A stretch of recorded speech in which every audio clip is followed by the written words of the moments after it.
અમદાવાદ મહાનગરપાલિકાની ચૂંટણી પૂર્ણ થતાં જ કોંગ્રેસ એક્શન મોડમાં આવી ગઈ છે, જેમાં ચૂંટણીમાં પક્ષના નિરાશાજનક પ્રદર્શન અને નબળી કામગીરીને લઈને અમદાવાદ શહેરના 6 જેટલા વોર્ડ પ્રમુખોને સસ્પેન્ડ કરવામાં આવ્યા છે.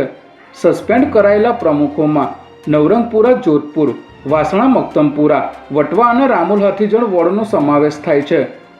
ગુજરાત કોંગ્રેસના પ્રદેશ પ્રમુખ અમિત ચાવડા, વિધાનસભા વિપક્ષ નેતા તુષાર ચૌધરી સહિત શહેર પ્રમુખની હાજરીમાં ચૂંટણીના પરિણામોની ચર્ચા કરવામાં આવી હતી, જે બાદ કોંગ્રેસની હારનું ઠીકરું વોર્ડ પ્રમુખો પર ફોડવામાં આવ્યું છે.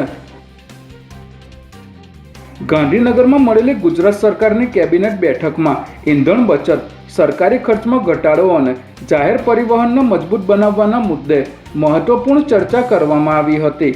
મુખ્યમંત્રી ભૂપેન્દ્ર પટેલે તમામ મંત્રીઓને પોતાના વિભાગોમાં ખર્ચ ઘટાડવા માટે સ્પષ્ટ નિર્દેશ આપ્યા હતા, જેમાં ખાસ કરીને પેટ્રોલ ડીઝલના વપરાશ અને સરકારી ખર્ચ ઘટાડવા માટે તાકીદ કરવામાં આવી હતી. નાયબ મુખ્યમંત્રી હર્ષ સંઘવીએ જાહેરાત કરતાં જણાવ્યું હતું કે આવતીકાલથી રાજ્યમાં જાહેર પરિવહન વધુ મજબૂત બનાવવા માટે કોઈપણ સમારોહ વિના 300 નવી એસટી બસોને સીધી સેવામાં મૂકવામાં આવશે.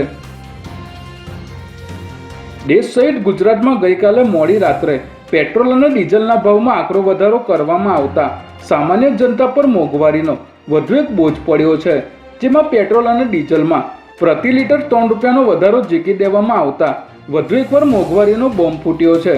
વૈશ્વિક સ્તરે ચાલી રહેલા યુદ્ધ અને તેલ પુરવઠામાં અવરોધના કારણે કેન્દ્ર સરકારે પેટ્રોલ અને ડીઝલના ભાવમાં વધારો કરવાની ફરજ પડી છે, ત્યારે પ્રથમવાર રાત્રે 3 વાગે પંપ સંચાલકોને સૂચના આપી તાત્કાલિક અસરથી નવા ભાવ લાગુ કરી દેવામાં આવતા આમ જનતામાં આક્રોશ જોવા મળી રહ્યો છે.